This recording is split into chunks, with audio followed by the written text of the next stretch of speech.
আসসালামু আলাইকুম ওরহমতুল্লাহি ওবরাকাতুহ। বিসমিল্লাহ আলহামদুলিল্লাহ ওয়াসসালাতু ওয়াসসালামু আলা রাসূলিল্লাহি ওয়া বা'দ। কাছে দূরে বিশ্বজুড়ে যে যেখান থেকে দেখছেন আপনাদের প্রত্যেককে স্বাগত জানাচ্ছি নেক্সাস টেলিভিশনের সরাসরি প্রশ্নোত্তরমূলক অনুষ্ঠান বেকম্যানস বিস্কিটস নিবেদিত ইসলামী জীবন বিধানে। সুপ্রিয় দর্শক, আজ একটি মহিমান্বিত রজনীকে সামনে রেখে আমরা এই অনুষ্ঠানটি শুরু করতে যাচ্ছি। হাদিসের পরিভাষায় যেটিকে বলা হয়েছে লাইলাতুম নিসফি মিন শাবান, এবং পবিত্র কালামুল্লাহ হাকিমে যেটিকে বলা হয়েছে ইন্না আনজালনাহু ফি লাইলাতিন মুবারাকাহ। চমৎকারী রজনীতে আমরা আল্লাহ রাব্বুল আলামিনের দরবারে লুটিয়ে পড়ব, আল্লাহ রাব্বুল আলামিনের জিকির, তাসবিহ, তাহলিল আদায় করব এবং বিভিন্ন নওয়াফিল আমলের মাধ্যমে আমাদের এই সময়গুলো অতিবাহিত করব ইনশাআল্লাহ। এই পুরো কর্মযজ্ঞকে আমরা যদি এক বাক্যে বলতে চাই, তাহলে এই পুরো কর্মযজ্ঞটি হচ্ছে নফল বা নওয়াফিলের অন্তর্ভুক্ত। অতিরিক্ত কাজ এটি কিভাবে করতে হবে, এর সীমা বা পদ্ধতি বা কী, এ বিষয়ে আমরা আজ কথা বলবো। আপনারাও আমাদের এই চমৎকার আয়োজনটিতে অংশ নিতে পারেন, সম্পৃক্ত হতে পারেন, প্রশ্ন রাখতে পারেন আপনার জীবনের সাথে ঘটে যাওয়া যে কোনো বিষয়ে। আমরা পবিত্র কোরআন এবং হাদিসের আলোকে আপনাদের সেই জীবন ঘনিষ্ঠ প্রশ্নের উত্তর দেওয়ার চেষ্টা করব ইনশাআল্লাহ। স্ক্রিনে প্রদর্শিত নম্বরে ফোন করতে পারেন, কিংবা Nexus television Islamic Facebook page অথবা ইউটিউব চ্যানেলেও কমেন্ট করতে পারেন। আমরা সেখান থেকেও আপনার প্রশ্নের উত্তর দেওয়ার চেষ্টা করব ইনশাআল্লাহ।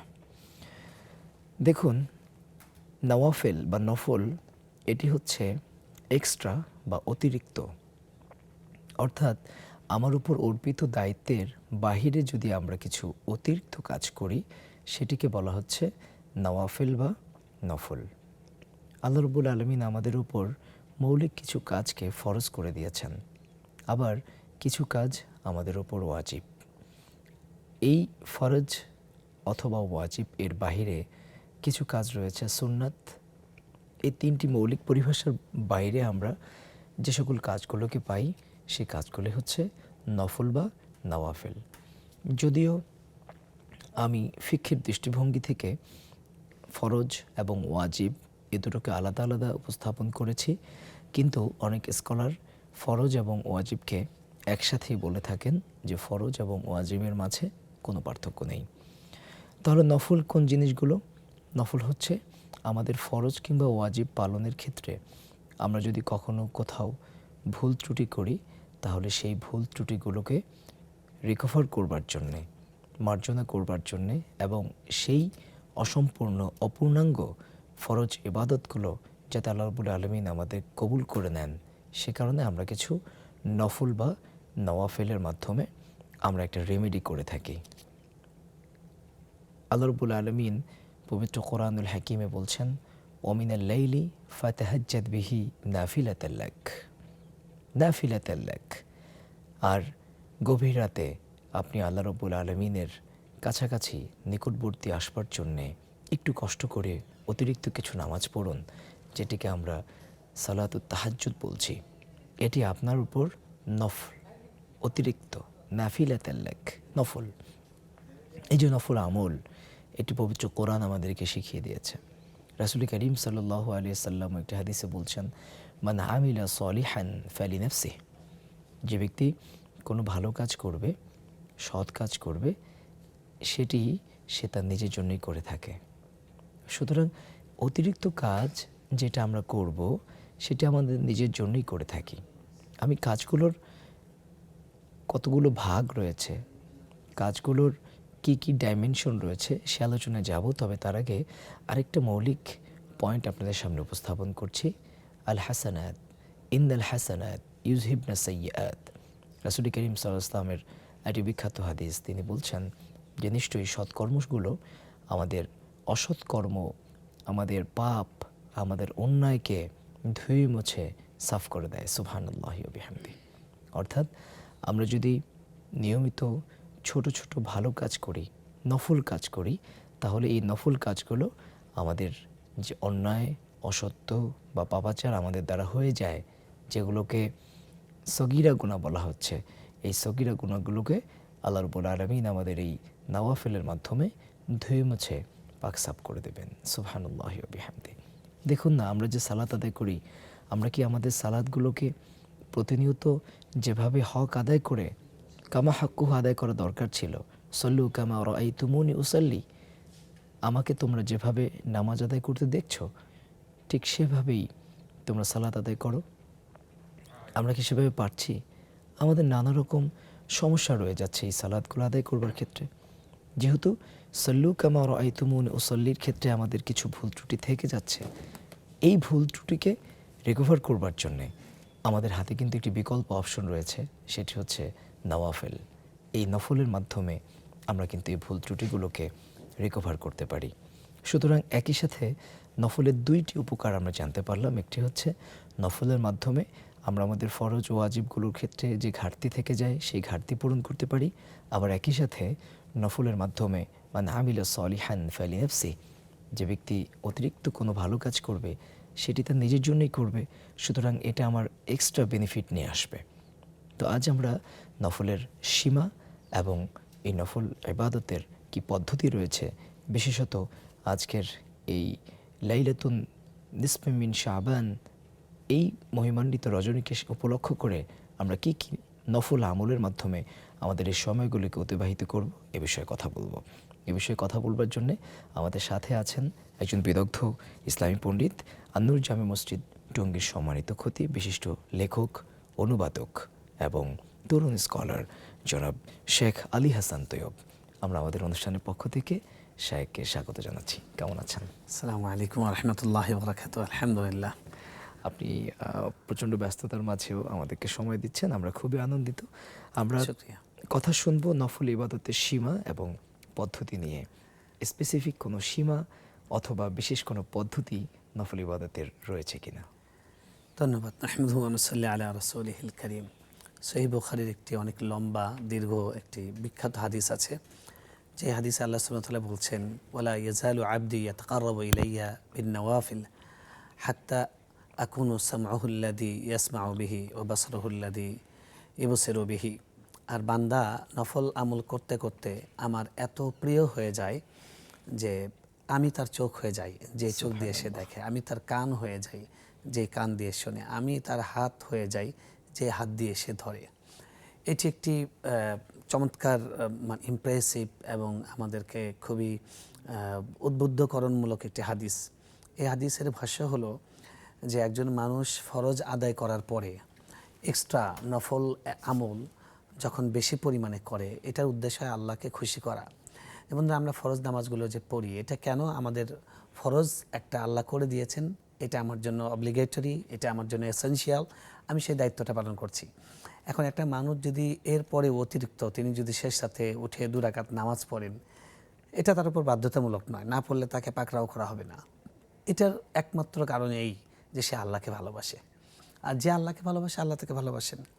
যে আল্লাহকে স্মরণ করে আল্লাহ তাকে স্মরণ করেন। ফাযকুরুনি আযকুরুকুম, আমাকে স্মরণ করো আমি তোমাকে স্মরণ করব। আল্লাহু ফি আউনিল আবদি মা কানা আল আবদু ফি আউনি আখি, আমাকে সাহায্য করো আমি তোমাকে সাহায্য করব। মানে আল্লাহ সুবহানাহু ওয়া তাআলা আমাদেরকে চাচ্ছেন যে নামাজ অতিরিক্ত, জিকির অতিরিক্ত, তেলাওয়াত অতিরিক্ত, আমাদের যে বাধ্যতামূলক যে কাজগুলো আছে এর বাইরেও এক্সট্রা কিছু কাজ করব, যে কাজের মাধ্যমে একান্তই আল্লাহর ভালোবাসাটা আমরা প্রকাশ করব। অতিরিক্ত কাজটাই তাহলে নফল। একটু প্রশ্ন নিয়ে নিচ্ছি। জি শিওর। আসসালামু আলাইকুম ওয়া রাহমাতুল্লাহ। দর্শক শুনতে পাচ্ছেন? জি, ওয়ালাইকুম আসসালাম। জি বোন, হুজুর, প্রশ্ন আমি করুন। চট্টগ্রাম থেকে আমেনা বলছি। যে আমার 2টা প্রশ্ন। জি আমরা যখন গোসল করি তখন কাপড়গুলো কি বিসমিল্লাহ বলিয়া, মানে বিসমিল্লাহ বলে কি কাপড়গুলো ধুতে হবে? আর যদি বিসমিল্লাহ না বলি তাহলে এই কাপড় দিয়ে কি নামাজ পড়লে কি গুনাহ হবে? আচ্ছা, অর্থাৎ কাপড় ধোয়ার সময় বিসমিল্লাহ বলতে হবে কিনা, তাই তো? জি, আর না বললে কি গুনাহ হবে? পরা যাবে না জি। কাপড় দিয়া? দ্বিতীয় প্রশ্ন। দ্বিতীয় প্রশ্ন হলো, আল্লাহর নিয়ামতের নাম কি? আমরা কি পড়লে কি উপকার হবে? আর ওটা কি অর্থ সহকারে পড়তে হবে? আর অর্থ সহকারে না পড়লে কি আমরা সওয়াব পাবো না? আচ্ছা, জি আরেকটা হুজুর প্রশ্ন ছিল, বলুন। সূরা মুলক হুম আমরা তো এখন চেষ্টা করি না আমার সাথে পড়তে পারতেছি না, কিন্তু অনেক বছর তো আমাকে পড়তেছি, কিন্তু এটা মুখস্থ হতেছে না। হুম এখন আল্লাহর রহমতে সবসময় পড়ে যেতেছি, কিন্তু যখন আমরা বৃদ্ধ হব তখন তো আমরা না খেয়ে করতে পারবো না। তখন আমাদের কি হবে তখন? মানে আমরা তখন চোখে দেখবো না বা একটা অন্যরকম, তাহলে আমাদের কিভাবে পড়বো এটা জি খুব ভিতরে ইয়া লাগে। চমৎকার চমৎকার প্রশ্ন করেছেন। আপনার নিজের দিন সম্পর্কে আপনার কি পেরেশানি আছে, আপনার এই প্রশ্নের মাধ্যমে সেটি বোঝা যায় যে আপনি এখনই পরবর্তী সময়ে আমলের ব্যাপারে চিন্তা করছেন। আরও একজন দর্শক যুক্ত আছেন, আমরা তার ফোন কলটিও নিচ্ছি। আসসালামু আলাইকুম রহমতুল্লাহ। ওয়ালাইকুম আসসালাম ওয়া রাহমাতুল্লাহি ওয়া বারাকাতুহু। হ্যালো। জি বোন বলুন। হ্যাঁ, আমার দুটো প্রশ্ন। প্রথম প্রশ্ন হলো, আজকে আমার পিরিয়ড চলতেছে, তো আমার খুবই খারাপ লাগতেছে লাইলাতুল বরাত মানে নফল ইবাদতের রাত। আজকে আমি কি করতে পারি এক্ষেত্রে? আর বাংলায় মুনাজাত বা আরবিতে ওই মুনাজাত গুলা রব্বানা আতিনা মুনাজাত গুলা করে দোয়া করতে পারবো কিনা? আর 2 নম্বর প্রশ্ন, আমি একজন চিকিৎসক, আমি যখন বাইরে রুগী দেখতে যাই, যাওয়ার কি ওই পরিমাণে সব পাবো যে সাধারণ লোক যেরকম রুগী দেখতে যায়, বা ডেলিভারি কাউকে করানো কিরকম সব? আমি এর বিনিময়ে তো টাকা নেই, কিন্তু এই ডেলিভারি করার পরে যে আমি সবটা পাবো কিনা? আমি তো একজন সেবিকা আছি। জি চমৎকার চমৎকার প্রশ্ন করেছেন। আরও একজন দর্শক যুক্ত আছেন, আমরা তাকেও সংযুক্ত করছি। কে আছেন আমাদের সাথে? দর্শক শুনতে পাচ্ছেন? আসসালামু আলাইকুম। ওয়ালাইকুম আসসালাম। জি প্রশ্ন করুন। হুজুর, আমার একটা প্রশ্ন, জি এই যে শবে বরাতের সময় যে হালুয়া রুটি এগুলা দিয়ে মানে মসজিদে আসে বা খাওয়া, এটা কি শরীয়ত সম্মত মতো কতটুকু এটা সঠিক? জি আর 2 নম্বর প্রশ্ন হচ্ছে যে আমি যদি বেতের নামাজ পড়ি, তারপর শেষ রাতে উঠে আবার তাহাজ্জুদ পড়ি, তখন কি আবার ওই বেতের নামাজ আমি ওদের শুনলাম যে পড়লে আবার পরে 1 রাকাত নামাজ পড়তে হবে, পড়লে ওটা সুন্নাহ হয়ে যাবে, তারপর তাহাজ্জুদ পড়ে আবার বেতের পড়তে হবে। এটা বিষয়ে একটু বললে আমি পরিষ্কার হতে পারি। অনেক ধন্যবাদ। আসসালামু আলাইকুম অনেক ধন্যবাদ। ওয়া আপনাদের সকল প্রশ্নের উত্তর আমরা আমাদের শাইখের কাছে শুনবো, তবে তার আগে অনুষ্ঠানের পর্যায়ে ছোট্ট একটি বিরতি নিচ্ছি, আমাদের সঙ্গে থাকুন। দেখছেন বিগম্যানস বিস্কিটস নিবেদিত ইসলামী জীবন বিধান। আপনাদের জীবন ঘনিষ্ঠ প্রশ্নের উত্তর এবং একটি নির্ধারিত বিষয়ে আলোচনা করবার জন্য আপনাদের সাথে আছেন শেখ আলী হাসান তৈয়ব। আমরা বেশ কিছু প্রশ্ন পেয়েছি, প্রশ্নের উত্তরে যাব, তবে যাবার আগে আমরা একটু শুনে নিতে চাই নফল ইবাদতের কোনো সুনির্দিষ্ট সীমারেখা আছে কিনা। জি ধন্যবাদ। আজকের আমাদের যে বিষয়টা যে নফল আমলের সীমারেখাটা কি, এটা খুব গুরুত্বপূর্ণ। কারণ নফল শব্দের অর্থই হলো অতিরিক্ত, জিয়াদা। তো অতিরিক্ত মানে কি, কোনো একটা জিনিস পূর্ণ হওয়ার পরে তার চেয়ে এক্সট্রা কারিকুলাম, এক্সট্রা কিছু। এখন এক্সট্রা শব্দটা আমাদেরকে এটা বোঝায় যে মূল যেটা সেটা ঠিক রাখতে হবে। রাইট। এখন নফল করলাম, কথা ধরেন আজকে মধ্য শাবানের রাত, শবে বরাত, সারা রাত মাশাআল্লাহ ইবাদত করলাম, 100 রাকাত 200 রাকাত নামাজ পড়লাম, জিকির আজকার করলাম, কান্নাকাটি করলাম, কিন্তু ফরজ নামাজটা ফজরটা ছুটে গেল, কিংবা এশার নামাজ পড়ে নাই, কিন্তু ধরেন উনি শাহালের মাজারে গিয়ে সারা রাত ইবাদত বন্দেগি করলো, তাহলে এটা কীরকম দেখাবে? এটা এরকম যে লুঙ্গিটা খুলে উনি পাগড়ি বাঁধলো, এরকম একটা ব্যাপার হয়ে দাঁড়াবে।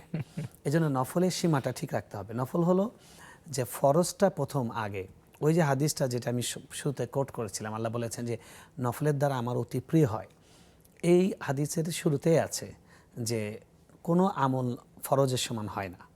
তো আমাদেরকে ফরজ ঠিক রাখতে হবে। তো ফরজ কি? 5 ওয়াক্ত নামাজ দৈনিক ফরজ, পর্দা করা ফরজ, হালাল খাওয়া ফরজ, হারাম থেকে বিরত থাকা ফরজ। তো এই সীমা রেখাগুলো আমাদেরকে ঠিক রাখতে হবে। এখন আমি যদি সেটা ভঙ্গ করে আমি যদি নফলকে করি, তাহলে কিন্তু আমার হিতে বিপরীত হবে, সেটা আমি লাভের থেকে ক্ষতি হবে। যেমন কেউ হজ করতে গেল হারাম টাকা দিয়ে, অবৈধ টাকা দিয়ে, তো উনি ভালো কাজ করতে গিয়েছেন, কিন্তু উনি হারাম জিনিস দিয়ে, হারাম জিনিস আল্লাহর জন্য ব্যবহার করা যাবে না, তো উনি আরও বড় গুনাহ করল। তো এখন নফলের ক্ষেত্রে আমাদের এটাই মাথায় রাখতে হবে যে আমরা নফলকে নফল পর্যায়ে রাখবো। এই জন্য দেখেন শরীয়তের নীতিমালা দেখেন যে নফল নামাজ যেমন লাইলাতুল কদর আছে, তারপরে ধরেন শবে বরাত, তো এই রাতগুলোর নিয়ম কি? এই রাতগুলোর নিয়ম হলো যে ডাকাডাকি করা ছাড়া একাকী ইবাদত করা। কারণ এটা নফল, নফল মানে অতিরিক্ত, অতিরিক্তটাকে অতিরিক্তই রাখতে হবে, এটাকে যেন বাধ্যতামূলক না হয়, না মনে হয়। যেমন লাইলাতুল কদরটা অনেক দামি, রাসূল সাল্লাল্লাহু আলাইহি ওয়াসাল্লাম ওই রাতে স্ত্রীদেরকে, শেষ রাতে, রমজানের শেষ রাতে তার স্ত্রীদেরকে ডেকেছেন, ওঠো ইবাদত করো, অনেক দামি সময় চলে যাচ্ছে। কিন্তু এই শবে বরাতে তিনি সেটা ডাকেন, কারণ শবে বরাতটা এটা হলো একটা সাধারণ ক্ষমার রাত, অর্থাৎ আল্লাহ রাব্বুল আলামিন সাধারণ ক্ষমা করেন। সুবহানাল্লাহ। আমি রাতটাকে সাধারণ বলছি না, আল্লাহর ক্ষমাটা সাধারণ। আল্লাহ শিরিক করে আর হিংসুক, এই দুটো রোগ থেকে যে অন্তর্মুক্ত, এরকম প্রত্যেকটা ইমানদার ব্যক্তিকে আল্লাহ উনি সারা রাত ইবাদত করলেও মাফ করবেন, না করলেও মাফ করবেন, এটা আল্লাহর পক্ষ থেকে ঘোষণা। সুবহানাল্লাহ। সুবহানাল্লাহ। মুসনাদে আহমদের হাদিসটা এসেছে। প্রশ্ন নিয়ে নিচ্ছি। ইবনে মাজাহ। আসসালামু আলাইকুম ওয়া রাহমাতুল্লাহ। ওয়ালাইকুম আসসালাম রাহমাতুল্লাহ। জি, দর্শক প্রশ্ন করুন। আমার প্রশ্নটা হচ্ছে যে আমি তো ওই নাম আমি ততটা সূরা পারি না, আমি আলহামদুলিল্লাহ সূরা, কুল হুয়াল্লাহ সূরা, কুল আউযু বিরাব্বিন নাস, কুল আউযু বিরাব্বিল ফালাক, ইন্না আতায়না, এই কটা সূরা আমি পারি। এর দ্বারা নামাজ পড়লে কি পরিপূর্ণ হবে? আচ্ছা, জি ধন্যবাদ, চমৎকার প্রশ্ন করেছেন। শেখ, আমরা আলোচনায় যাব, আর একটি প্রশ্ন নিয়ে নিচ্ছি এরপর ইনশাআল্লাহ। আসসালামু আলাইকুম রাহমাতুল্লাহ। ওয়ালাইকুম আসসালাম। জি ভাই, হুজুর, প্রশ্ন করুন। আমার কথা শুনতে পাচ্ছেন? শুনতে পাচ্ছি। আচ্ছা হুজুর, আমি বলছিলাম অনেকে শুধুমাত্র শবে বারাত এবং শবে কদরে নামাজ পড়ে, বাদ বাকি সারা বছর আল্লাহ এবং আল্লাহ রসুলের সঙ্গে কোনো প্রকার সম্পর্ক থাকে না। হুজুর, অনেক আলিম ওলামা ওনাদেরকে অশেষ নেকি দিচ্ছে, ওনারা কি অশেষ নেকি পাবে? অনেকে অশেষ নেকি নিয়ে মনে করে আমার নেকে তাল্লা তো ভারী হবেই, সারা বছর আমল করার কোনো প্রয়োজন নাই। একটু বুঝিয়ে বলবেন? চমৎকার, চমৎকার। আর একটি ফোন কল আছে, কে আছেন আমাদের সাথে? ওয়ালাইকুম আসসালাম। আসসালামু আলাইকুম। ওয়ালাইকুম আসসালাম। জীবন, প্রশ্ন করুন। হুজুর, আমার 3টে প্রশ্ন। জি। প্রথম প্রশ্ন হলো, সিজদা হিসনুল মুসলিম বইয়ের মধ্যে একটা দোয়া, আল্লাহুম্মা গফিরলি জামবি কুল্লাহু দিক্কাহু ওয়া জিল্লাহু ওয়া আওয়ালাহু ওয়া আলানিয়াতাহু ওয়া সিররাহু। হ্যাঁ হ্যাঁ, এই দোয়াটা সিজদায় পড়া, তো এটা কি ফরজ নামাজেও সিজদায়ও পড়া যাবে? জি। আর যদি এইভাবে কন্টিনিউ করি, কোনোদিন লাগে না পড়ি, তাহলে কি নামাজের কোনো ক্ষতি হবে? আচ্ছা। এই একটা।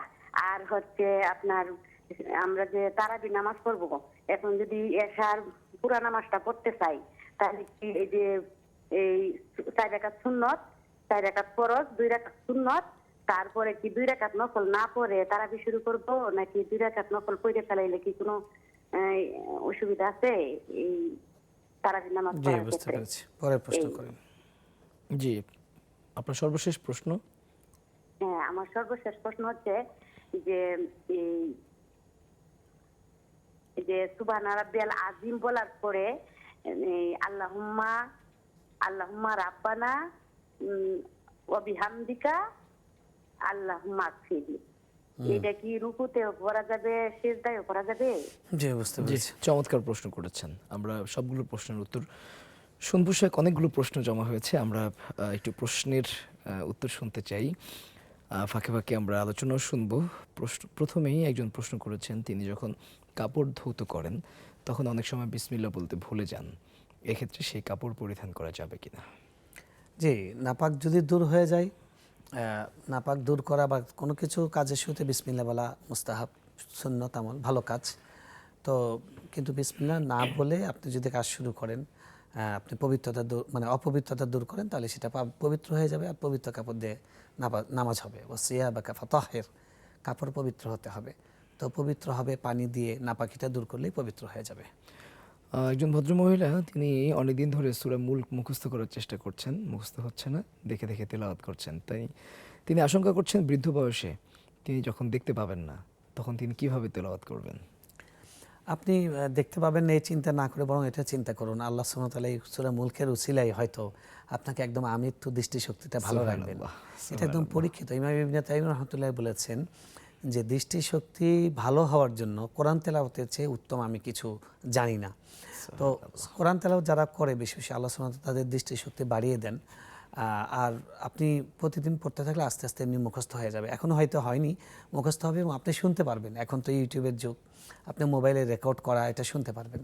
অনেক ব্যবস্থা থাকবে ইনশাআল্লাহ। আর আপনি বেশি বেশি দোয়া করবেন, আল্লাহ রাব্বুল আলামিন আমাকে যেন মৃত্যু পর্যন্ত আমি কোরআন তেলাওয়াত করতে পারি সেই তৌফিক দিও। এইরকম দোয়া আপনি করতে থাকবেন ইনশাআল্লাহ। সুবহানাল্লাহ। একজন বোন জানতে চেয়েছেন, তিনি এই মুহূর্তে শারীরিকভাবে অসুস্থ, তার পিরিয়ড চলছে, জি। কিভাবে শবে বরাতের তিনি রাতটিকে কাজে শবে লাগাবেন? বরাতটা কিভাবে কাটাতে পারেন, খুবই সুন্দর একটি প্রশ্ন, অনেকের হয়ে তিনি প্রশ্নটা করেছেন। প্রিয় বোন, মনে রাখবেন যে যখন আপনাদের মাসিক চলে তখন কয়টি কাজ হারাম। 1 নম্বর হলো দাম্পত্য মিলন হারাম, 2 নম্বর হলো আপনি ওই সময় নামাজ পড়া হারাম, 3 নম্বর হলো ওই সময় রোজা রাখা হারাম, 4 নম্বর কোরআন তেলাওয়াত করা হারাম। এছাড়া আর যত ইবাদত আছে সবই ইবাদত আপনার জন্য অ্যালাউ। আপনি জিকির করতে পারবেন, আপনি দোয়া করতে পারবেন, আপনি মানুষকে দাওয়াত দিতে পারবেন, হ্যাঁ, আপনি দ্বীনি ইলম হাসিল করতে পারবেন, আপনি ধর্মীয় বই পড়তে পারবেন, হ্যাঁ। তো এরকম যে কোনো ইবাদত করবেন, সেই ইবাদতগুলো আপনার সেই ইবাদতের মাধ্যমে এই রাতটা কাটবে। আজকে আমাদের বিষয় ছিল নফল। নফল কিন্তু শুধু নামাজই নয়, নফল অনেক কিছুই আছে। প্রত্যেকটা ভালো কাজেই এক একটা সাদাকা। আল্লাহ রাসূল সাল্লাল্লাহু আলাইহি ওয়াসাল্লাম বলেছেন, কুল্লু মারুফিন সাদাকা, প্রত্যেকটা ভালো কাজই সাদাকা। আপনি একজনকে রাস্তা দেখিয়ে দিলেন, সেটা সাদাকা। একজনের সঙ্গে হাসি মুখে কথা বললেন, এটা সাদাকা। একজনকে আপনি সৎ কাজে আদেশ করলেন, এটা সাদাকা। সুবহানাল্লাহ বললেন, এটা সাদাকা। আলহামদুলিল্লাহ বললেন, সাদাকা। তো আপনি কোরআন তেলাওয়াত করা ছাড়া আপনি যে কোনো জিকির আপনি করতে পারেন, সুবহানাল্লাহ, আলহামদুলিল্লাহ, আল্লাহু আকবার, লা ইলাহা ইল্লাল্লাহ, যে কোনো। এমনকি কোরআনের আয়াত যেগুলো দোয়া, যেমন রব্বানা আতিনা ফিদ দুনিয়া হাসানা ওয়া ফিল আখিরাতি হাসানা রব্বিরহামহুমা কামা রব্বায়ানি সগীরা, যে দোয়াগুলো আপনার জানা আছে কোরআন থেকে, এগুলোও দোয়া হিসেবে পাঠ করা যাবে। তো আপনি বেশি বেশি তাসবিহ পড়েন, বেশি বেশি জিকির করেন এবং বেশি বেশি দোয়া করেন, করে এই রাতটা কাটাবার চেষ্টা করেন। এবং আপনার পরিবারের সদস্য যারা আছে তাদেরকে সার্ভ করা, তাদের খাবার তৈরি করে দেওয়া, তাদেরকে নামাজের জন্য রেডি করে দেওয়া, তাদেরকে নামাজে উদ্বুদ্ধ করা, এই কাজগুলো যদি আপনি করেন, সৎ কাজে আদেশ, এগুলো আপনার এই রাতের ইবাদত হিসেবে কবুল হয়ে যাবে। সুবহানাল্লাহ। আল্লাহ কবুল করেন। যে দোয়াগুলোর কথা বললেন, এগুলো কি বাংলায় করা যাবে? হ্যাঁ হ্যাঁ, বাংলাতে তিনি করতে পারবেন, আরবিতেও পড়তে পারবেন। মাসিক অবস্থায় যখন মাসিক চলে, নেফাস চলে, ওই সময় দোয়া পড়া যায়। কোরআনের আয়াত যেগুলো দোয়া হিসেবে আল্লাহ বলেছেন, নাজিল করেছেন, সেগুলো দোয়া হিসেবে পাঠ করা যায় আছে। একটি ফোন কল আছে। আসসালামু আলাইকুম রাহমাতুল্লাহ। শুনতে পাচ্ছেন? ওয়ালাইকুম আসসালাম। জি, আমি দুইটি প্রশ্ন। বলুন। আমার প্রথম প্রশ্ন, এই যে আমরা যে কিস্তি উঠাই বা লোন উঠাই, 10 লাখ টাকা আনলে প্রতি মাসে এত টাকা করে একটা নির্দিষ্ট যে এত টাকা করে কিস্তি দান লাগবে, তারপরে 10 কিস্তি বা 12 কিস্তি এরকম করে সুদ হয়, এই সুদ করা লাগে, তারপরে ওইটার মধ্যে অনেক টাকা লাভ যায়, এটা তো সুদ হয়। আমি যদি ওই সুদ ওই ব্যাংকে থেকে 10 লাখ বা ওদের কাছ থেকে যে 10 লাখ টাকার কোনো জিনিস ওই যে আমার 10 লাখ টাকার জিনিস কিনে দেন, আপনি যেভাবে 10 লাখ টাকার কিস্তি নেন ওইভাবে আমি কিস্তি দিব ওই জিনিসটি, তাহলে এইটা কি জায়েজ আছে কিনা? আরেকটা প্রশ্ন, যে আমরা যে যাকাত দিই, অনেক সময় মানুষ তো শুধু বলে যে ফকির মিসকিন, বাংলাদেশে তো এরকম ফকির মিসকিন চোখে পড়ে না, কিন্তু তাহলে আমরা যে যাকাতটা দিমু, অনেকেরই সম্পদ আছে, অনেকের হয়তো 2-1 লাখ টাকাও থাকে, আবার 2-1 ভরি, আবার অনেকের আছে 2-1 ভরি স্বর্ণ অলংকারও থাকে, কিন্তু তারা চলে, কিন্তু মানে অবস্থা তেমন চলে না, মানে ইনকামটা তেমন না। এই ধরনের মানুষের যে আমরা যাকাত দেই, তাহলে কি আমাদের যাকাত আদায় হয়? জি, চমৎকার চমৎকার না প্রশ্ন হলে করেছেন। কিভাবে কি জানেন? অনেক ধন্যবাদ, আমরা উত্তর দেব। আরেকটি ফোন কল আছে। আসসালামু আলাইকুম, শুনতে পাচ্ছেন? দর্শক কে আছেন আমাদের সাথে? দুঃখিত, ফোন কলটি বিচ্ছিন্ন হয়েছে। আমরা অনুষ্ঠানের পর্যায়ে নিচ্ছি আরও একটি বিরতি, আমাদের সঙ্গেই থাকুন। দেখছেন বেকম্যানস বিস্কিটস নিবেদিত ইসলামী জীবন বিধান। অনুষ্ঠানে প্রশ্ন করবার জন্য স্ক্রিনের প্রদর্শিত নাম্বারে ফোন করতে পারেন এবং আপনার প্রশ্নের সমাধান জেনে নিতে পারেন। আমরা প্রশ্নের উত্তর দিচ্ছিলাম, আমাদের হাতে প্রশ্ন রয়েছে। একজন বোন জানতে চেয়েছেন, তিনি পেশায় একজন চিকিৎসক, তিনি বিভিন্ন সময়ে যে চিকিৎসা সেবা দিয়ে থাকেন তার বিনিময়ে স্বাভাবিকভাবেই তিনি অর্থ গ্রহণ করেন। তার আশঙ্কার জায়গা হচ্ছে এর ফলে তিনি সওয়াব পাচ্ছেন কিনা। ধন্যবাদ। আল্লাহ সুবহানাহু ওয়া তাআলা আপনার সুন্দর চিন্তাকে কবুল করেন। অবশ্যই একজন মুমিনের চিন্তা করা উচিত প্রত্যেকটা কাজে, যে আমি কিভাবে সওয়াব পাবো কিনা। অবশ্যই আপনি সওয়াব পাবেন। প্রত্যেকের যার যার পেশাগত যে দায়িত্ব আছে, এই দায়িত্ব পালন করার বিপরীতে তিনি তো সম্মানই পান, এটা তার প্রাপ্য। আর এটার দ্বারা মানুষের সেবা হয়, বিশেষ করে সেবাধর্মী যে সমস্ত পেশা আছে সেগুলোতে অবশ্যই এটার জন্য আল্লাহ সুবহানাহু ওয়া তাআলা সওয়াব দান করবেন। পরিশুদ্ধ নিয়ত করতে হবে যে আমি আল্লাহ সুবহানাহু ওয়া তাআলাকে খুশি করব। এই নিয়তটা থাকার কারণে আপনি এক্সট্রা সওয়াব পাবেন।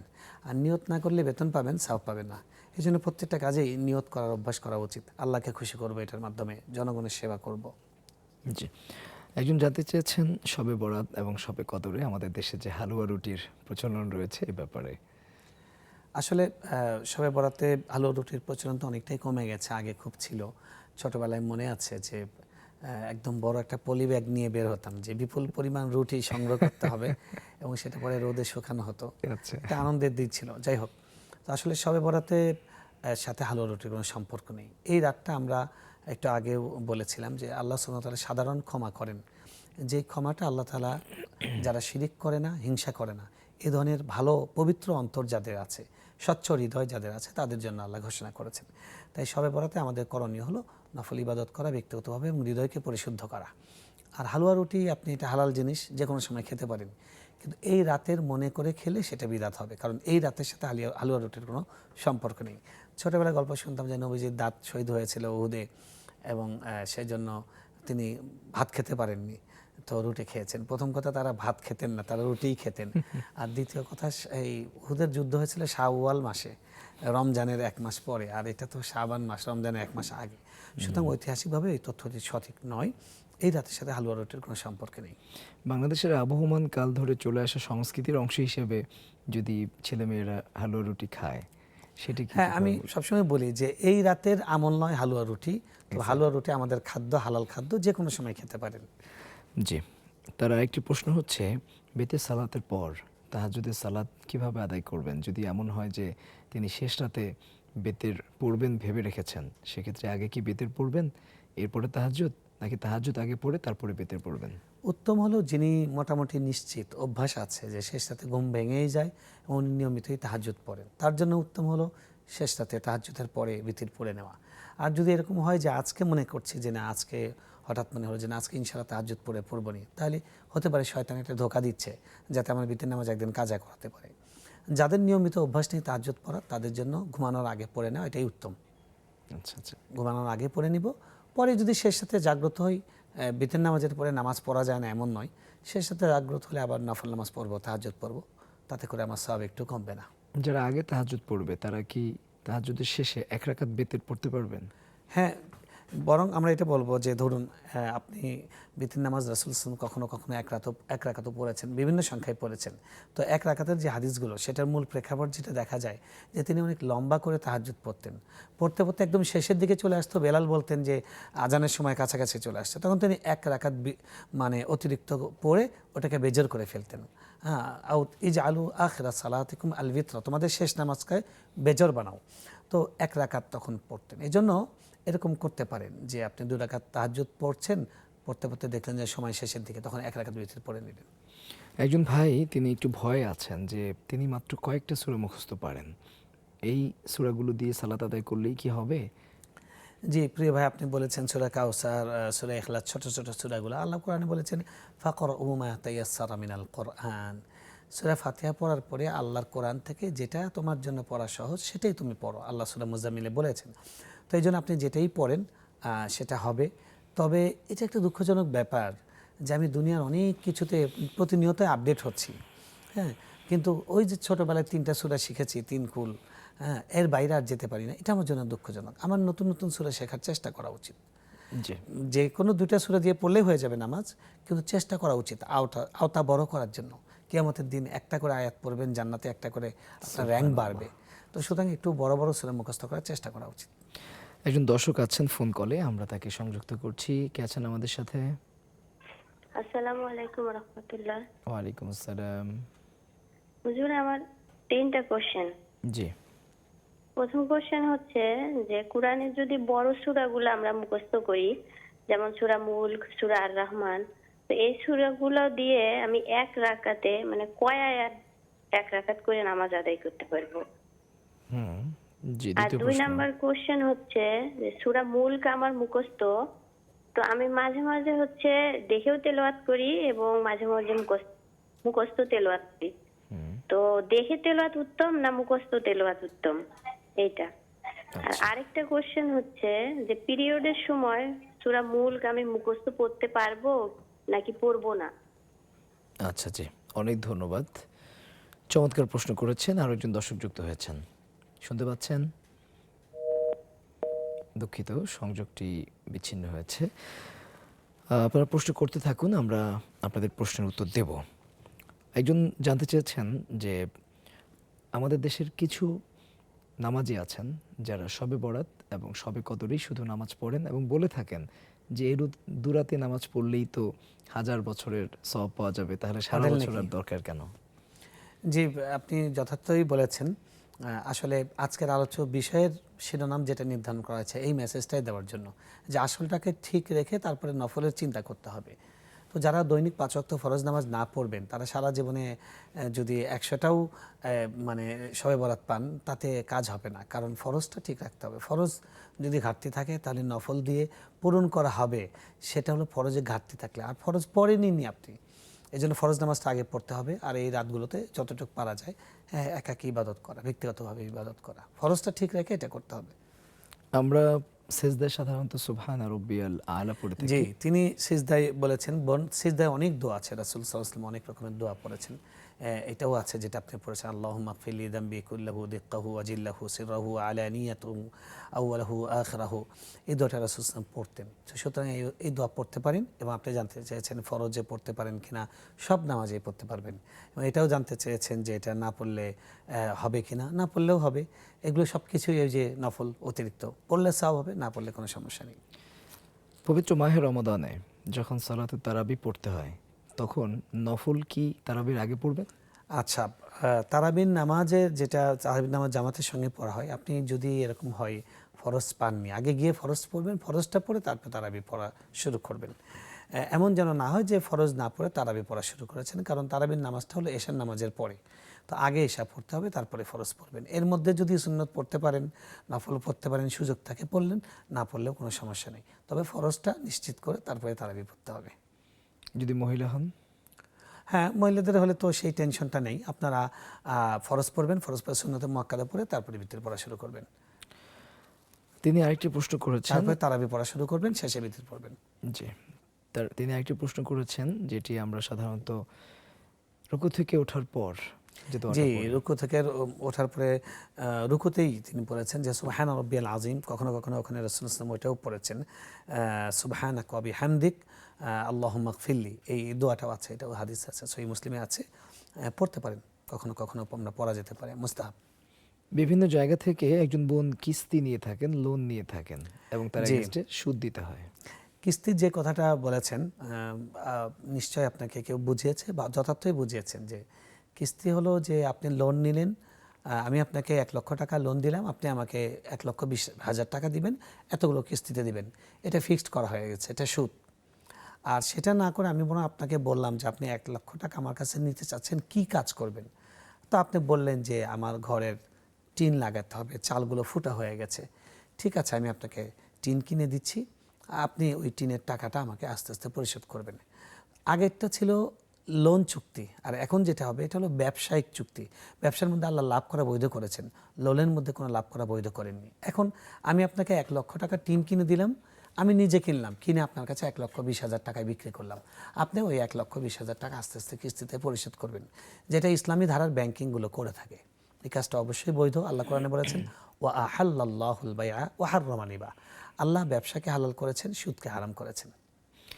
একজন বোন, তিনি আমাদের দেশে ফকির মিসকিন সেই অর্থে খুঁজে পাচ্ছেন না, তিনি জানতে চাচ্ছেন। আসলে তিনি বুঝতে পারেননি কোরআনে যে শব্দটা বলা হয়েছে সূরা তাওবার মধ্যে, ইন্নামাস সাদাকাতু লিল ফুকারাই ওয়াল মাসাকিন ওয়াল আমিলিনা আলাইহা। আল্লাহ 8টি খাত বলেছেন। 8টি খাতের মধ্যে প্রথম 2টি হলো ফকির মিসকিন। আমরা একসাথে যদিও বলি, শরীয়তের পরিভাষায় ফকির আর মিসকিন একরকম নয়। ফকির মানে হলো যার মানে জাকাত পরিমাণ সম্পদ নেই, অর্থাৎ তার উপর জাকাত ফরজ নয়, তার দিন আওয়ার মানে তার খাওয়ার ব্যবস্থা আছে, থাকার ব্যবস্থা আছে, কিন্তু উদ্বৃত্ত কিছু নেই। তার মানে তার কোনো যদি রকম টানাটানি করে এক চলে, ভরি 2 ভরি স্বর্ণ থাকেও তাও তিনি এটার মধ্যে অন্তর্ভুক্ত হবেন।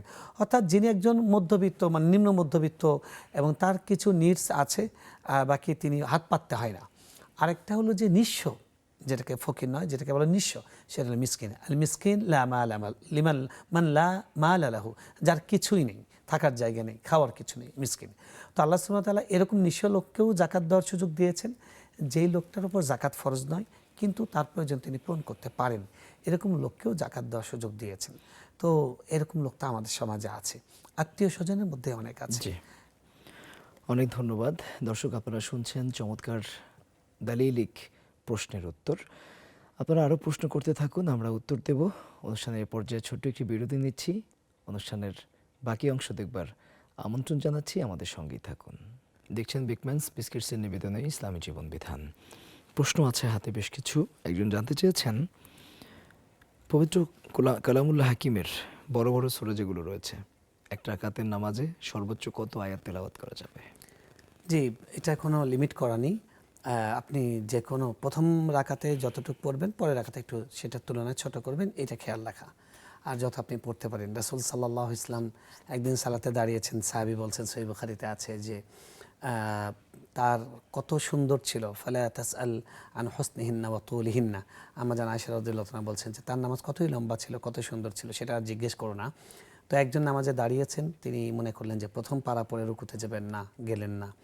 তো ভাবলেন তাহলে সূরা বাকারা শেষ করে যাবেন, না গেলেন না। তারপর সূরা আলে ইমরান শুরু করলেন। তো এইভাবে তিনি প্রায় 6 পারা পড়েছেন। এই জন্য এটা আপনার শারীরিক ফিটনেস এবং আপনার তাওফিক অনুযায়ী যে কয়টা সূরা আয়াত জানেন আপনি পড়তে পারবেন। প্রথম রাকাতটা ছোট রাকাত থেকে একটু বড় হবে, এটা খেয়াল রাখলে হবে। সূরা মুলক দেখে পড়লে বেশি সওয়াব নাকি না দেখে পড়লে? যে কোনো সূরার ক্ষেত্রেই একই কথা। দেখে আর মুখস্থ যেটাই আপনি পড়েন সওয়াব একই, তবে দেখে যদি পড়েন সেটার লাভ একটু বেশি। বেশি এই অর্থে যে আপনি কোরআনে দৃষ্টিপাত করা, এটা একটা ইবাদত, এটার একটা আলাদা সুফল আপনার চোখ, আপনার দৃষ্টিশক্তি, আপনার মানে ফিজিক্যালি এটার একটা উপকারিতা আছে এবং স্পিরিচুয়ালি তো আছেই। তো সেটা আপনি এক্সট্রা পাবেন। বাকি সংখ্যার সব দুটাই, মানে আপনি দেখে পড়েন না দেখে পড়েন 10টি করে নিয়ে প্রত্যেকটা হরফে। পিরিয়ডের সময় সূরা মুলক তেলাওয়াত করা যাবে? না, সূরা মুলক তেলাওয়াত করা যাবে না। আপনি যেটা করবেন, আপনি জিকির করবেন। আর মনে রাখবেন রাসূল সাল্লাল্লাহু আলাইহি ওয়াসাল্লাম বলে দিয়েছেন, যারা কোনো আমল নিয়মিত করে, কোনো অসুস্থতার কারণে, কোনো ওজরের কারণে যদি না করতে পারে, ওইটা না করলে আল্লাহ সাব দেন। যারা নিয়মিত সূরা মুলক পড়েন, পিরিয়ডের সময় যেহেতু পড়তে পারবেন না, তারা না পড়লেও আমল নামায় সেই সাবটা প্রত্যেকদিন লেখা হবে। সুবহানাল্লাহ। নেক্সাস টেলিভিশন ইসলামিক ফেসবুক পেজে আমরা বেশ কিছু প্রশ্ন পেয়েছি। সেখানে মাহফুজা মুস্তফা নামে একজন জানতে চেয়েছেন, রোজার মাসে মেডিসিন খেয়ে পিরিয়ড বন্ধ করলে কি গুনাহ হবে? গুনাহ হবে না, তবে সেটা উচিত নয়, কাম্য নয়। ইসলাম কাউকে বলেনি যে তার সাধ্যের অতিরিক্ত কিছু করতে। আল্লাহ কোরআনে বলেছেন, লা ইউকাল্লিফুল্লাহু নাফসান ইল্লা উসআহা ওয়া আল্লাইসা লিল ইনসানি ইল্লা মা সাআ। মানুষকে যতটুকু সামর্থ্য ততটুকু করা, ওটা আল্লাহ দিয়েছেন পিরিয়ড। তাই আপনি পিরিয়ডকালীন আল্লাহ ছুটি দিয়েছেন, সেই ছুটিটা আপনি নেন, পরে এটা কাজা করবেন, আল্লাহ তো সেটাই চান। বাকি কেউ যদি পিরিয়ড বন্ধ রাখার কোনো ব্যবস্থা নিয়ে ফেলেন, তাহলে তাকে রোজা রাখতে হবে। সাইদা মিম নামে একজন জানতে চেয়েছেন, ফরজ রোজা বাকি আছে 200 বা আরও বেশি হবে। ছোটবেলা থেকে এখন পর্যন্ত সংখ্যা এক্স্যাক্ট মনে নাই। এই প্রশ্ন আগেও করা হয়েছে। কেউ বলেছে ফরজগুলো কাজা করতে হবে, কেউ বলেছেন আল্লাহ তাআলার কাছে ক্ষমা চেয়ে নিতে। কোনটা বেস্ট? অবশ্যই মানে দুটারই সমন্বয় করতে হবে, আদায়ও করতে হবে, ক্ষমাও চাইতে হবে। যদি আপনার সামর্থ্য থাকে যে আপনি সুস্থ আছেন, আস্তে আস্তে বিরতি দিয়ে দিয়ে করে যাচ্ছেন, ক্ষমাও চাইতে থাকবেন, কাজাও করতে থাকবেন। আল্লাহ যদি এর আগেই শেষ হওয়ার আগে আপনাকে নিয়ে যান, আল্লাহ আপনাকে ক্ষমা করবেন। আর যদি আল্লাহ আপনাকে এই উসিলে হয়তো আল্লাহ আপনাকে সুস্থ রাখবেন। তো আমরা বলবো দুটাই করবেন। এইচ মুক্তা নামে একজন জানতে চেয়েছেন, আসসালামু আলাইকুম। ওয়ালাইকুম আমি আসসালাম। মুক্তা, আমার অসুস্থতার জন্য মান্থলি পিরিয়ড ছাড়াও ব্লিডিং হয়। এ সময় কি রোজা রাখা যাবে? জি প্রিয় বোন, যেটা মাসিকের আপনার সময় আছে, এই সময় ছাড়া যে ব্লিডিংটা হয় সেটার নাম হলো ইস্তেহাজা, সেটা হলো ওজর। ওজরের সময় আপনাকে রোজা নামাজ সবই পড়তে হবে। আপনি অবশ্যই রোজা রাখবেন এবং আপনাকে নামাজও পড়তে হবে। আপনি একবার উজু করবেন, একবার উজু করে ওই ওয়াক্তের নামাজ পড়বেন, আবার পরের ওয়াক্তে আরেকবার উজু করে ওই ওয়াক্তের নামাজ পড়বেন। এভাবে নামাজ আদায় করতে হবে। এটা আপনার ওজর, এবং এটা নিরাময়যোগ্য। ভালো চিকিৎসা করবেন, ঠিক হয়ে যাবে ইনশাআল্লাহ। একটু ফোন কল নিচ্ছি। আসসালামু আলাইকুম, শুনতে পাচ্ছেন? টেলিভিশনের ভলিউম কমিয়ে প্রশ্ন করুন। জি আমি আমার মানে বাচ্চা গর্ভে থাকা প্রথম বাচ্চারা আপনি টেলিভিশন সেট থেকে দূরে গিয়ে প্রশ্ন করুন। জি আমি জানতে প্রথমবার আকিকে কি থাকা অবস্থায় দেওয়া যাবে? দুঃখিত, আপনার কথা ভেঙে ভেঙে আসছে। আমরা সম্ভবত আকিকা সংক্রান্ত একটি প্রশ্ন করতে চেয়েছেন। আমরা অন্য আরেকটি ফোন কল নিচ্ছি। আসসালামু আলাইকুম, শুনতে পাচ্ছেন? জি শুনতে পাচ্ছি। বলুন ভাই, প্রশ্ন করুন। আমার প্রশ্নটা হলো শুক্রবার যে একটা কথা বলে যে দান করলে দান এমন ভাবে যে কাইন্ডনেস আর বামাতে না জানে, কিন্তু পরে তারা দেখা যায় বলে যে মসজিদে যারা দান করবেন ওই টাকারা ওই যারা হাত টাকা এই দানটা কেমন হইলো, এই কথাটা কি লিগেল? জি, অনেক অনেক অনেক ধন্যবাদ, বুঝতে পেরেছি। শেখ, দান করার ব্যাপারে তো বলা হয়েছে যে ডান হাত উত্তম, বাম হাত জানবে না, কিন্তু মসজিদে বা বিভিন্ন জায়গায় প্রকাশ্যে দান করার উৎসাহ দেওয়া হয়। জি দেখুন, এটা হলো স্বাভাবিক অবস্থায় দানটা গোপনে করা উত্তম। তবে যদি বিশেষ কোনো ধর্মীয় স্বার্থ থাকে এটার দ্বারা, যেখানে প্রকাশ্যে করলে মানে কোনো বিশেষ কোনো কল্যাণ আছে, তাহলে সেখানে প্রকাশ্যে করাই উত্তম। আল্লাহ কোরআনে স্পষ্ট বলেছেন, ওয়াইন তুবদুস সাদাকাত ফানিআম্মাহি, যদি তোমরা সেটা দেখিয়ে করো সেটাও ভালো, আর যদি তোমরা গোপনে করো সেটাও ভালো। এটা নির্ভর করবে আপনার নিয়তের উপরে এবং পরিস্থিতির উপরে। মসজিদে কথার কথা ইমাম সাহেব মসজিদের ছাদ নির্মাণ হবে, 15 লাখ টাকা লাগবে। এখন আমি একজনকে বলছি যে আপনি ওঠেন ভাই, আল্লাহ আপনাকে অনেক দিয়েছেন, আমি তাকে ব্যক্তিগতভাবে চিনি যে তার সামর্থ্য আছে, উনি 50,000 টাকা দিতে পারেন। ওনাকে বললাম দেন না ভাই, বলেন আপনি 50,000 টাকা বলেন, আল্লাহ বাড়িয়ে দিবেন। তো উনি যদি দাঁড়িয়ে বলেন, ওনাকে দেখে আরেকজনের মনে হবে আমি তো 50,000 দিতে পারি বা আমি 60,000 দিতে পারি। তো এটা হলো উদ্দেশ্যের ভিত্তিতে, এটা তো মহৎ চিন্তা, এবং এটা রাসূল সাল্লাল্লাহু আলাইহি ওয়াসাল্লাম সাহাবীদের সময় দিয়েও করিয়েছেন। তো আমাদের এটা মনে রাখতে হবে যে স্বাভাবিক অবস্থায় দান গোপনে উত্তম, আর প্রয়োজন স্থান কাল পাত্রভেদে দান দেখিয়ে করাও উত্তম। তবে সর্ব অবস্থায় নিয়তটা নিজের ঠিক রাখতে হবে যে আমি আল্লাহকে খুশি করার জন্য করছি। জি, আমাদের প্রথম প্রশ্নতে বোন যেটি বেসিক্যালি জানতে চেয়েছিলেন বলে আমার মনে হচ্ছে, সেটি হচ্ছে তিনি এই মুহূর্তে দ্বিতীয় সন্তান গর্ভে ধারণ করে রাখছেন। প্রথম সন্তানের আকিকা এখন করা যাবে কি? আসলে আকিকাটা 7 দিন, 14 দিন, 21 দিন এ পর্যন্ত এগুলো হাদিসে আছে, এরপরের কথা হাদিসে নেই। এরপরে করলে হবে না সেটাও নেই, এরপরে করা যাবে কিনা সেটাও নেই। তা আসলে বলা হয় যে পরে দিলে দিতে পারেন, এটা তো একটা মানে সাদাকা, এটা একটা আল্লাহর জন্য শুকরিয়া স্বরূপ কোরবানি দিতে পারেন। বাকি আকিকার যেই উপকার সন্তানের জন্য ইনস্ট্যান্ট হয়, সেটার জন্য আসলে 7 দিন, 14 দিন, 21 দিনে করা উচিত। শেখ, আমরা কথা বলছিলাম নফল ইবাদত সীমা পদ্ধতি নিয়ে, যেহেতু আজ শবে বরাত। আমরা বিশেষ করে আমরা অনুষ্ঠানের শেষ পর্যায়ে এসে জানতে চাইব আজকের বিশেষ কোনো আমল বা করণীয় আছে কিনা। ধন্যবাদ। আসলে আজকে আমরা বারবার বলছি কথাটা যে আজকের যে হাদিসটি শুদ্ধ, শবে বরাত সম্পর্কে অনেক হাদিস বানোয়াট প্রচলিত আছে, অনেক মওযু হাদিস আছে, অনেক জাল হাদিস আছে, কিন্তু এই হাদিসটি সহি। সেটা হলো যখন শবে বরাতের রাত আসে, আল্লাহ তখন আসমানে নেমে আসেন এবং মুশরিক এবং হিংসুক ছাড়া সবাইকে ক্ষমা করেন। আমাদের কাজ যেটা, এই দুটা দোষ থেকে অন্তরকে, এই দুটি কলুষতা থেকে মুক্ত করা। আর আল্লাহর কাছে ক্ষমা পাওয়া যায় এরকম যে কোনো আমল আমরা করতে পারি, প্রকাশ্যে গোপনে একাকী করব। যেমন ধরুন আপনি নফল নামাজ পড়লেন, তেলাওয়াত করলেন, জিকির করলেন, সাদকা করলেন, কবর জিয়ারত করলেন, সবই করতে পারেন, কিন্তু এগুলো ঘটা করে নয়, আয়োজন করে নয়। নফল আমলের একটা নীতি হলো এটাকে ঢাকঢোল পিটিয়ে না করা, যেন এটাকে ফরজ না মনে হয়। তো এই জন্য এগুলোকে এভাবেই করা। আরেকটা জিনিস মনে রাখা, সেটা হলো যে আমরা আজকে যে ইবাদতটা করব, আজকে এশার নামাজ, ফজর নামাজ যদি জামাতের সাথে পড়তে পারি, তাহলে কিন্তু সারা রাত তাহাজ্জুদের সওয়াব এটা আছে। আল্লাহ প্রত্যেক রাতেই কিন্তু আল্লাহ মানুষকে ক্ষমা করার জন্য ডাকেন। তো আমাদের চেষ্টা করা উচিত শুধু আজকের রাত নয়, প্রত্যেকটা রাত কাজে লাগানোর চেষ্টা। আল্লাহ রাব্বুল আলামিন আমাদের তৌফিক দান করুন। আপনাকে অনেক ধন্যবাদ। আপনাকেও ধন্যবাদ। সুপ্রিয় দর্শক, প্রতিদিন বিকেল 4টায় অনুষ্ঠানটি দেখবার আমন্ত্রণ জানিয়ে আজকের মতো এখানে বিদায় নিচ্ছি। আল্লাহ হাফেজ।